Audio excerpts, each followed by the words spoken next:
할렐루야. 네, 오늘도 하나님께서 우리에게 좋은 날, 새로운 하루를 선물해 주셨습니다. 여러분 이 시간 같이 말씀 보고 기도하시는 시간을 통해서 우리를 여전히 사랑하시고 또 기다리시는 그 하나님 만나실 수 있는 날 되시기를 축복합니다.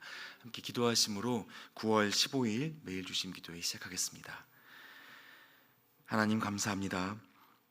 매일의 시간을 우리와 동행하여 주시고 또 이 은혜로 시작하는 새 하루 다시 한번 말씀 앞에 서게 해주셔서 감사합니다.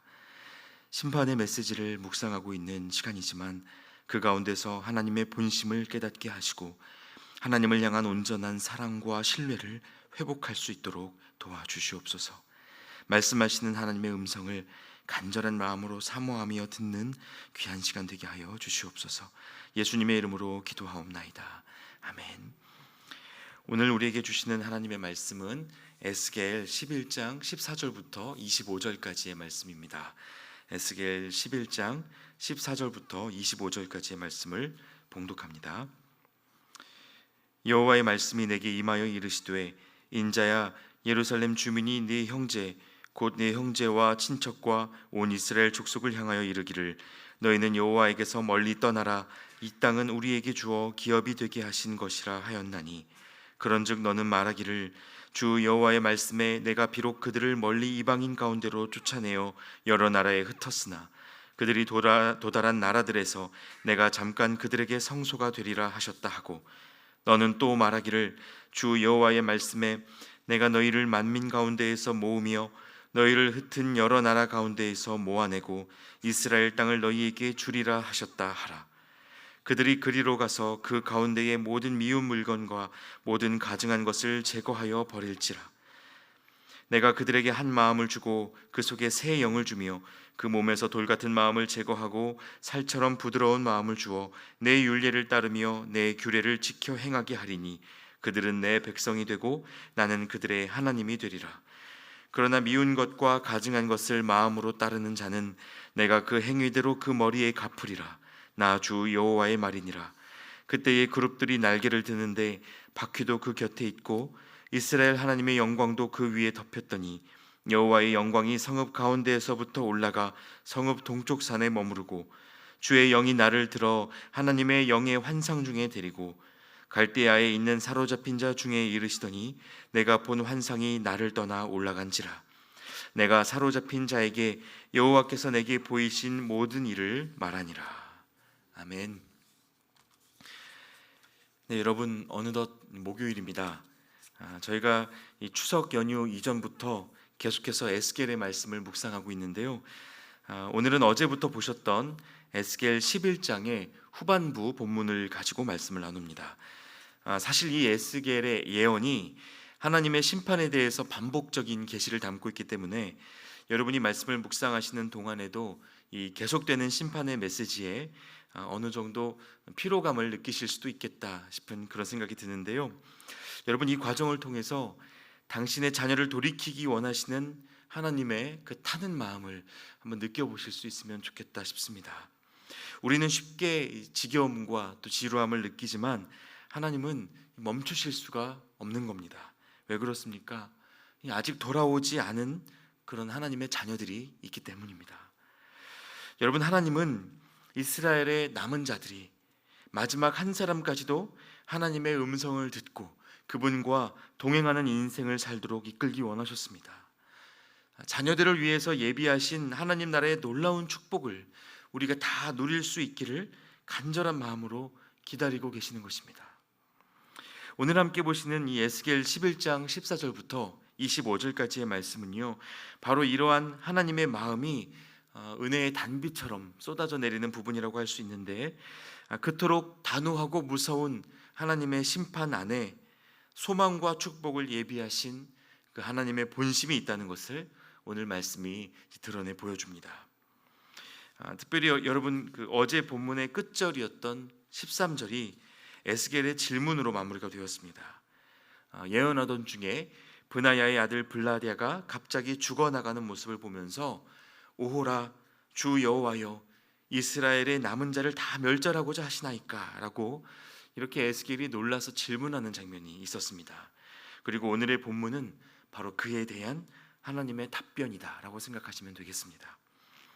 자, 그럼 오늘 에스겔이 전하는 예언의 메시지를 다시 한번 같이 살펴보시겠습니다. 먼저 14절 그리고 15절 말씀인데요. 여호와의 말씀이 내게 임하여 이르시되 인자야, 예루살렘 주민이 네 형제 곧 내 형제와 친척과 온 이스라엘 족속을 향하여 이르기를 너희는 여호와에게서 멀리 떠나라. 이 땅은 우리에게 주어 기업이 되게 하신 것이라 하였나니. 자, 여러분, 이 말씀은요, 예루살렘에 남아있던 유다 사람들이 바벨론에 먼저 포로가 되어서 끌려가 있었던 자신의 형제들을 향해서 말했던 내용입니다.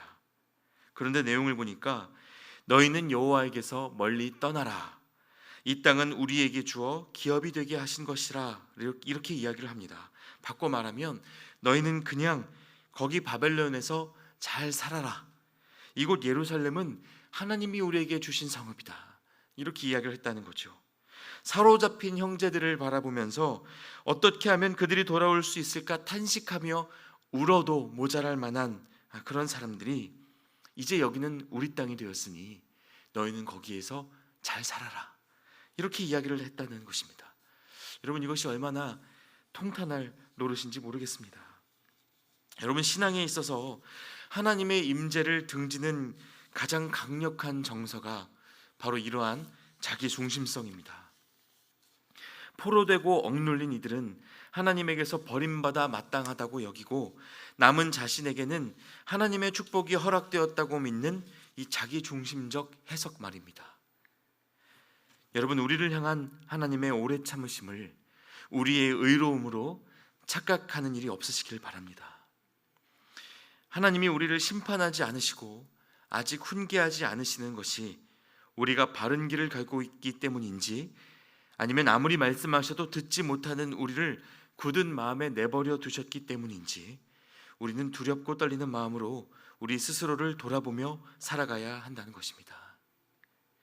참 다행스럽게도 오늘 본문은요, 이스라엘을 심판하시는 하나님께서 이때가 잠깐의 아픔으로 지나가게 될 것이라고 말씀해 주시는데요, 여러분 16절 17절을 다시 한번 보시겠습니다.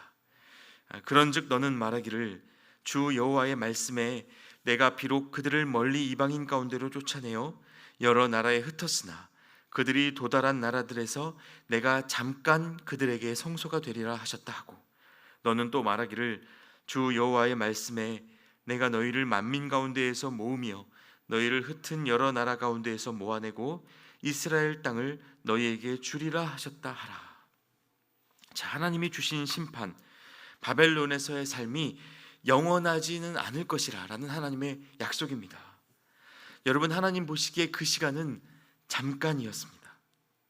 하나님은 이스라엘을 영원히 징계하지 않으시고 흩어진 백성들을 다시 모아서 이스라엘을 그들에게 회복시켜 주실 때가 있다고 말씀해 주셨습니다.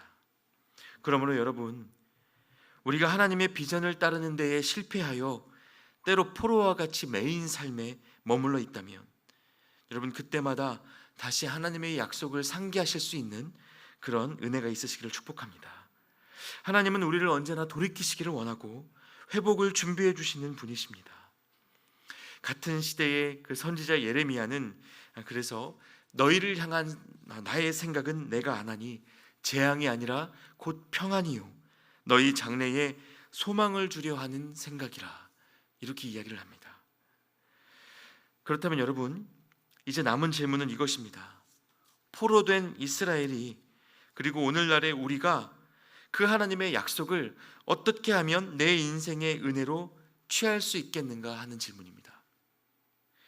여러분, 하나님의 약속은 우리의 어떠함에 달려있지 않고 하나님이 하나님 자신을 걸고 하신, 하나님 자신을 걸고 선언해 주신 말씀이기 때문에 우리의 행위와 노력으로 이루는 것이 아닙니다. 그것은 오직 주신 약속에 대한 우리의 온전한 태도와 반응을 필요로 하는데요, 여러분, 그것은 다름이 아니라 하나님이 약속해 주신 것을 사실로 믿고 이루어질 것으로 여기고 사는 것입니다. 가나안 땅을 약속해 주셨으면 가나안으로 가야죠. 짐을 싸고 애굽을 떠나 그 땅으로 향해야 하는 것입니다. 여러분, 이처럼 하나님 나라의 약속을 받았으면 이 땅에서의 짐을 덜어내고 하나님 나라에 걸맞는 채비를 하는 것이죠. 여러분, 여행을 갈 때만 하더라도요, 미국으로 여행을 가면 우리가 갖고 있던 원화를 달러로 바꾸지 않습니까? 유럽으로 여행을 떠나게 되면 유로로 바꾸게 됩니다. 그것처럼 이 땅에서 우리가 누리는 것들을 하나님 나라에서 가치 있는 것들로 일종의 환전을 하는 것이죠. 여러분, 이것이 약속을 사실로 믿는 사람들에게 따라오는 행동입니다. 이 땅에 무언가를 채우려는 행동에서 벗어나 우리가 가게 될 그 나라를 믿음으로 기다리고 준비하는 그 채비입니다. 그래서 18절부터 20절 사이에서 하나님이 이렇게 말씀하십니다. 그들이 그리로 가서 그 가운데의 모든 미운 물건과 모든 가증한 것을 제거하여 버릴지라. 내가 그들에게 한 마음을 주고 그 속에 새 영을 주며 그 몸에서 돌 같은 마음을 제거하고 살처럼 부드러운 마음을 주어 내 율례를 따르며 내 규례를 지켜 행하게 하리니 그들은 내 백성이 되고 나는 그들의 하나님이 되리라. 여러분, 출애굽 당시 이스라엘 백성들이 애굽에서 노예로 살아가던 그 구습을 벗어 던지는 가장 빠른 방법은 가나안을 향해, 그 약속의 땅을 향해 부지런히 그리고 꾸준하게 걷는 것이었습니다. 이처럼 이 땅에서 우리를 넘어뜨리는 우상 숭배로부터 우리가 자유할 수 있는 길은 우리의 모든 생각과 행동의 초점을 하나님께 두는 것입니다. 하나님이 주시는 이 땅의 어떤 것이 아니라 그저 하나님 자신께 우리의 시선과 마음을 드리는 것입니다. 여러분, 오늘 본문 속에서 이 약속의 말씀 뒤에 이어지는 22절 이하를 보시면요, 여전히 여호와의 영광은 성읍 동쪽 산인 감람산에 머물러 있었습니다. 그러니까 하나님의 약속은 주어졌지만 아직 하나님의 임재가 예루살렘에 회복된 것은 아니었다는 뜻이죠. 분명하게 이루어질, 흔들림 없이 성취될 그 언약을 주신 하나님께서 여러분, 대체 왜 아직까지 성전 밖에 머물러 계신 겁니까? 왜 하나님의 영광과 임재가 예루살렘 성전 안으로 돌아오지 못하시는 겁니까? 여러분, 그것은요, 그분을 사랑하고 기다리는 마음을 예루살렘 안에서 아직은 찾을 수 없었기 때문입니다.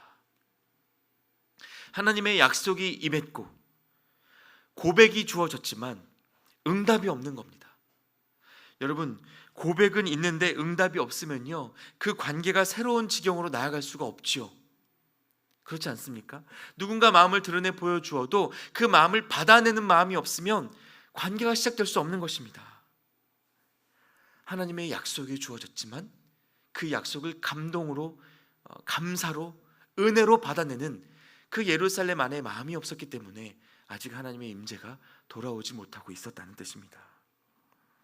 물론 여러분, 이 시대 많은 그리스도인들이요, 우리 인생에서 하나님이 떠나실까 두려워하는 마음을 갖고 살아갑니다. 여러분은 어떠십니까?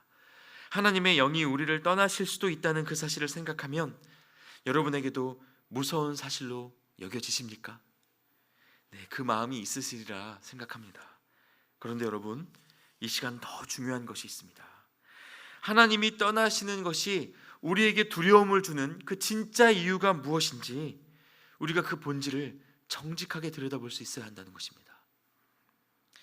적지 않은 분들의 마음에 하나님이 떠나시면 일이 잘 풀리지 않고 삶의 기반이 흔들리게 될까 두려운 마음이 있습니다. 그러니까 하나님이 함께 하시지 않을 때 이 땅의 인생에 어떤 문제가 생기지는 않을까 염려하는 것이죠. 그러나 여러분, 우리가 돈을 잃을까 염려하는 마음으로 하나님의 부재를 두려워하고 있다면 그 사람의 하나님은 하나님이 아니라 재물인 것입니다. 건강을 잃을까 걱정하는 마음으로 하나님의 심판을 두려워하고 있다면 그가 정말 두려워하는 것은 하나님의 부재가 아니라 건강의 상실인 거예요. 여러분, 놀이동산에서 이 아빠 엄마의 손을 놓쳐버린 어린아이의 모습을 보신 적이 있으십니까? 부모의 손을 놓친 그 아이에게서 느껴지는 두려움은요, 자신이 좋아하는 사탕을 먹지 못한다는 그런 두려움이나 그날 밤 발을 뻗고 잘 수 있는 집을 잃어버렸다라는 그런 종류의 두려움이 아니라 그저 부모의 손을 놓쳤다는 사실, 그 관계적인 단절 자체인 것입니다. 부모의 손을 놓치면 웃고 있는 삐에로의 얼굴도 괴기스러운 공포의 대상이 되는 것이고요, 부모의 손을 꼭 잡고 있으면 귀신의 집마저도 놀이공간이 되는 것이죠. 여러분, 정말 우리를 두렵게 하는 것이 무엇인지 그 마음의 근원을 살펴보실 수 있길 바랍니다. 돈 잃을 것, 건강 잃을 것을 두려워하는 것보다 하나님과의 단절 그 자체를 두려워하실 수 있기를 축복합니다. 하나님을 잃어버릴까 두려워하고 하나님 없이 내 소원대로 삶이 사라지는 그것을 두려워하실 수 있기를 축복합니다. 교회 안에 있으면요, 내가 예배당 안에서 예수님 믿는 이들과 함께 있다는 것만으로 하나님과 동행하고 있다고 착각하기가 쉽습니다. 교회에 왔으니 내가 하나님께 가까이 있다라고 하는 그 적당한 거리감에 마음을 놓고 안도하기가 쉽다는 것입니다. 그러나 여러분, 가까이에 있는 것은 충분한 것 같지만 실상은 멀찍이 있는 것과 다르지 않습니다. 우리는 예수 그리스도와 합하여 십자가에 죽고 예수 그리스도와 합하여 부활에 참여하는 자로 부름받았습니다. 함께 죽고 함께 살 만큼 우리는 주님과 밀접 접촉해야 하는 것입니다. 범사의 그분과 함께함으로 우리의 입술에 하나님의 말씀이 있고 손과 발에는 주님의 섬김이 있고 마음의 중심에는 영혼을 향한 사랑과 타는 마음이 있어야 하는 것이죠. 내 마음의 구석 어딘가에 하나님을 부적처럼 모셔두고 때때로 바라보면서 그저 내 인생이 잘 풀려가기를 바라는 마음으로는 여러분, 우리 인생에 하나님의 영광이 회복될 수 없다는 말입니다. 이제 오늘 본문의 결론부에서 에스겔은 이 모든 환상을 본 후 바벨론의 포로 공동체로 되돌아옵니다. 그리고 그곳에서 자신이 본 것을 공동체에 나누죠. 낯선 땅에 끌려와 포로 신세로 살아온 지 수년이 된 사람들에게, 그래서 예루살렘을 잊어가고 있었던 그 사람들에게 아직 하나님이 우리를 기다리고 계신다고, 우리가 지금 설령 바벨론에서 살아가고 있지만 우리의 역사는 이곳에서 끝나지 않고 예루살렘으로의 회복이 남아있다고 에스겔이 그 소망을 전해주는 것입니다. 여러분, 오늘 저는 이 말씀이 돌아갈 하늘의 본향을 두고도 이 땅에 포로된 듯 매어 살아가는 저와 여러분 모두에게 주시는 하나님의 음성이라고 믿습니다. 땅의 성소에서 머무는 이 잠깐의 인생에 함몰되지 않고 너희가 나의 백성인 것과 내가 너희의 하나님이라는 사실을 기억하라고 말씀하시는 그 하나님의 사랑의 권면인 줄 믿습니다. 여러분, 이 하루 하나님의 말씀에 응답하는 하루를 살아내시기를 축복합니다. 모든 것을 잃어버려도 하나님 한 분 붙들고 있으면 두려울 것 없다는 그 믿음으로 여러분, 오늘 온전한 사랑의 응답을 우리 하나님께 드리실 수 있으면 좋겠습니다. 하나님이 그런 우리를 보시고 이 땅의 성전에서 떠나버린 하나님의 영광이 회복되는 놀라운 기적의 역사를 새롭게 시작해 주실 것입니다. 함께 기도하겠습니다. 하나님, 감사합니다. 오늘 우리에게 말씀해 주시고 심판 가운데에서도 우리를 기다리며 회복을 준비하시는 하나님의 마음을 보게 해주셔서 감사합니다.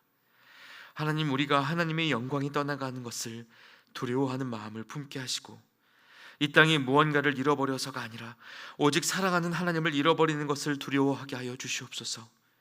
모든 것을 누려도 하나님이 없으면 헛되고 아무것도 갖지 못해도 하나님이 함께 하시면 충만한 하늘의 기쁨을 우리가 누리게 하여 주시옵소서. 또한 아직 하나님을 알지 못한 채 포로되어 살아가는 이들에게 소망의 소식을 나누어 이 땅에 하나님의 임재를 회복하는 거룩한 통로로 우리를 사용하여 주시옵소서. 예수님의 이름으로 기도하옵나이다. 아멘. 이제 각자의 기도 제목으로 기도하며 하나님께 나아가도록 하겠습니다.